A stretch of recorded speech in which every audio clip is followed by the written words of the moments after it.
And he's been dealing with this for months, right? Listen, if this is going on for months, first off, you gotta like go to a better doctor. You gotta see, like, this is scar tissue, right? This is scar tissue. 3, there are just a lot of these pustule-filled boils, as you can see from the scalp. This is not going to. You can almost guarantee that there's going to be a sort of permanent hair loss in that area. So unfortunately, he went for a hair transplant, and instead he is going to be losing hair. He might even lose more hair than he started out with. Hey everyone, and welcome back to yet another reaction, ad hoc reaction to some hair loss content. In this case, we're looking at a hair transplant gone wrong, and this is from the subreddit called R Hair Transplants with a capital H and a capital T. So this is from 3 months ago. At the time of recording this video, it is February 23rd, 2025, but obviously I will be scheduling this in future release. But in any case, we're going to be looking at some pretty bad infections. So this particular user, known as OKDifference6939, posts this on the hair transplant subreddit, and he says this in his caption, quote, "Can this affect the final result? I've had them for 3 weeks now. I'm on antibiotics, but they still haven't gone down. Starting to get worried," unquote. And to answer bro's question, the answer is yes. Yeah. We'll look at the comments shortly, right? But I also want to go through his post history as well. Let's just have a look at this scalp real quick. Look, when you have these sorts of, I guess it's like an abscess of some kind, right? He has a lot of abscess, or whatever these growths are. You know, they could be filled with pus. He has them all over his scalp, right? And there are some huge ones, particularly on the hairline. You know, you can see some huge ones. And then there's this one right near the forelock, or behind the forelock, right? Going towards the midsection. There's one over here. Another one right next to it on its right. Another one, or actually 3. There are just a lot of these pustule-filled boils, as you can see from his scalp. This is not going to end well, right, in terms of a final hair transplant result. And the reason why I say that is because if he's been dealing with this for 3 weeks and the antibiotics don't seem to be doing anything to help him, that's going to disturb the area in which the hairs were transplanted. Now, you know, we can go through some of his posts. This is the first post that I've seen. I just kind of pulled up his posts to the side so we can check them out later. But I don't know how many grafts he got put on his scalp, right? But he got a lot of grafts packed into one area. That could potentially cause issues like this, right? You're going to get ingrown hairs. You can deal with necrosis. You can deal with a lot of bad and nasty, side effects from a poor hair transplant. And, I'm assuming he went to Turkey. So this is not good. Not good at all. Let's have a look at the comments section. So some people are telling him you need to go to a doctor as soon as possible. This guy, right, he says, "For me, it looks like an abscess, a serious infection." Other people are saying, "Seriously, go get this looked at immediately before sepsis sets in." Yep. Sepsis is a possibility. If you have a literal abscess, right, it can pop, it can get into your bloodstream. You're not going to have a good time. And even from that, it can cause, necrosis of your scalp. So don't mess around, right? Don't mess around. So people are asking what clinic he went to. And it seems like he went to this clinic called S Division, I guess. And people are reacting to it, right? This guy's saying, S Division, what the fuck, man? This is messed up. Maybe they had dirty tools with rust. Yikes, that could be the case. Other people are saying, this is Turkey. Guys, be careful. Don't just go into any clinic. This is scaring me so bad, right? And that's not to say that there aren't any good clinics in Turkey. Let's not make full-on generalizations here, right? But it is possible, that you're going to have a higher sort of representation of these sort of issues when you're running hair mills, right? There are hair mills around the world. There are hair mills in the United States. There are hair mills in France. There are hair mills, in South America, right? Where when you have an abundance of people being served at one time, you're going to have many points of failure, and you're going to have issues where maybe tools aren't being sanitized, where maybe perhaps people are using the same tools on the same person without sterilizing the equipment. So you have to be careful, and you can't play around with these sort of things, right? We even have this person over here named False Necessary 554. They say, quote, I'm a hair restoration surgeon and dermatologist. I've seen more than one case like yours, and all of them were isolated atypical mycobacteria due to bottle contamination. It may require 6 to 18 months of antibiotic therapy. Guys, look, 6 to 18 months of antibiotic therapy. The culture for mycobacteria takes long to get the final results, so I'd advise you to do a PCR for atypical mycobacteria. If you need any help, search for my Instagram, gh underscore whatever. All right. Best wishes, Dr. Gabriel. So that's horrible, right? And now this user's asking, what can I do to minimize this, right? Well, or will it affect the final result? You have to act quickly. So we're going to go back to his image. Guys, look at this. Look at how many abscesses are on his scalp. That's ridiculous. Now, let's go to his post history. So he posts this to the hair transplant Turkey. So it's called Hair Transplant TR. That's a subreddit. And he says this: big pimples after hair transplant. I have about 5 massive pimples on my head after going through a hair transplant 7 weeks ago. These aren't your regular pimples, though. They are huge. Pus is leaking out of one of them. Is this normal? Hell no, that's not normal, bro.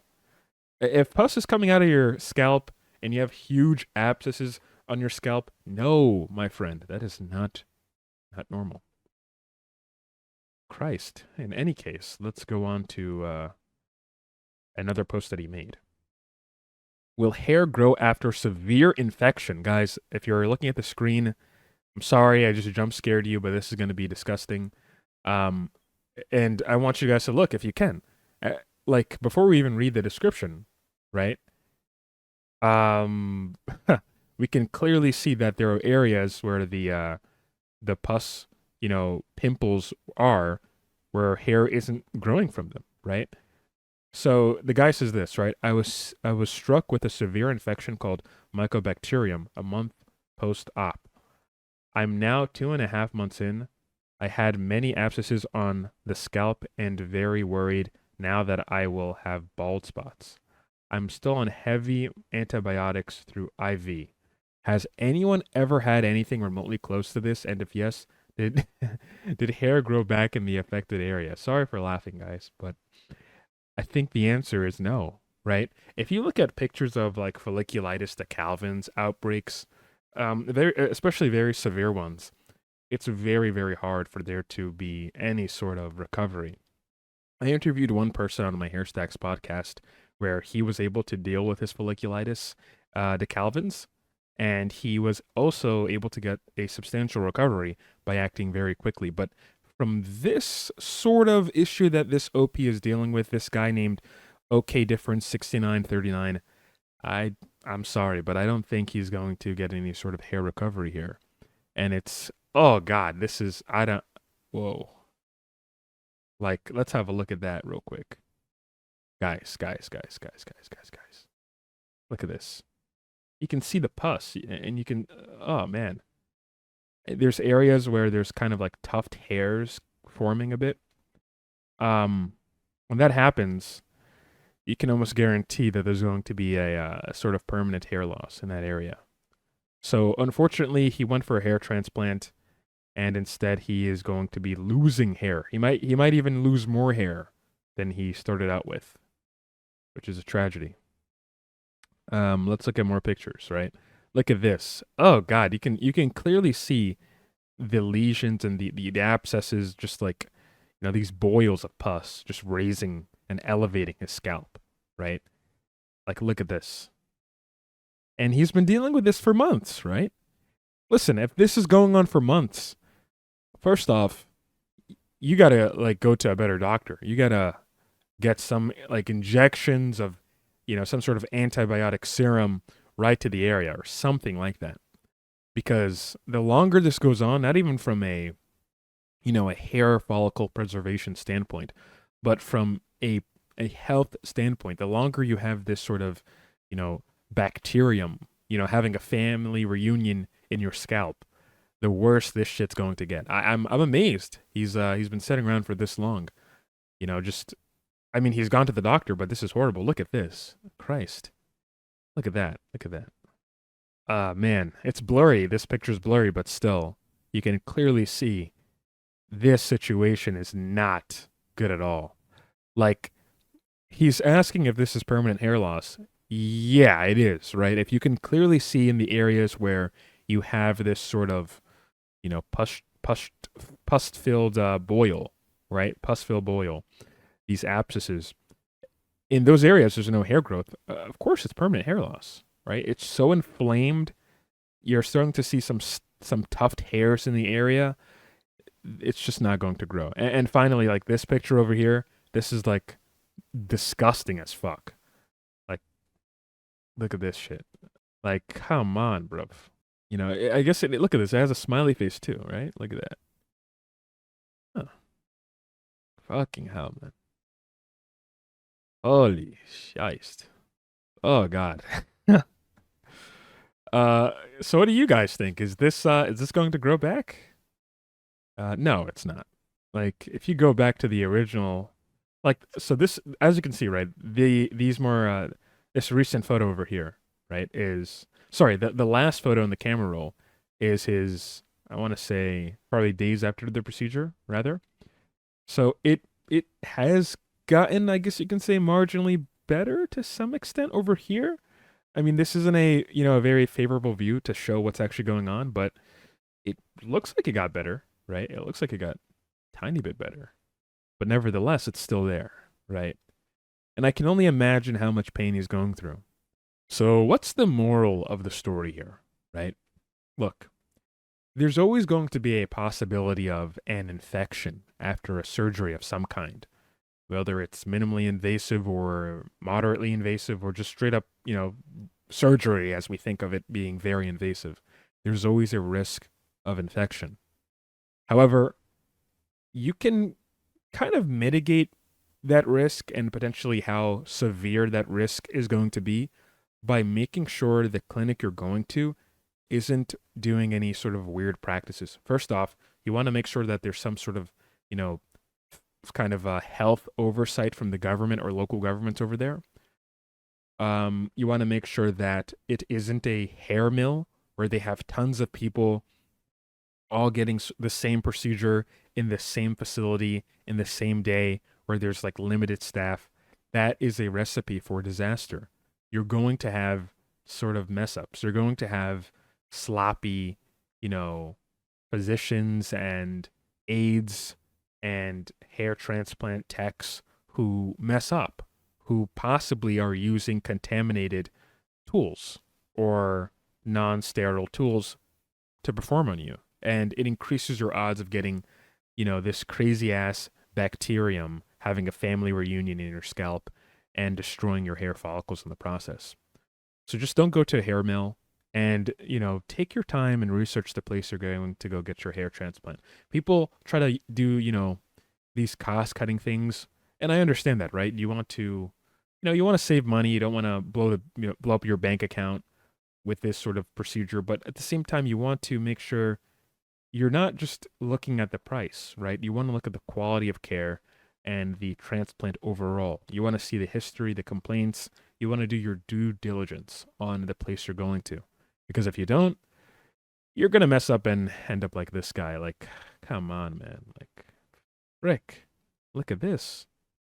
Like, I'm sorry, I got to go through this again. Like, this is horrible.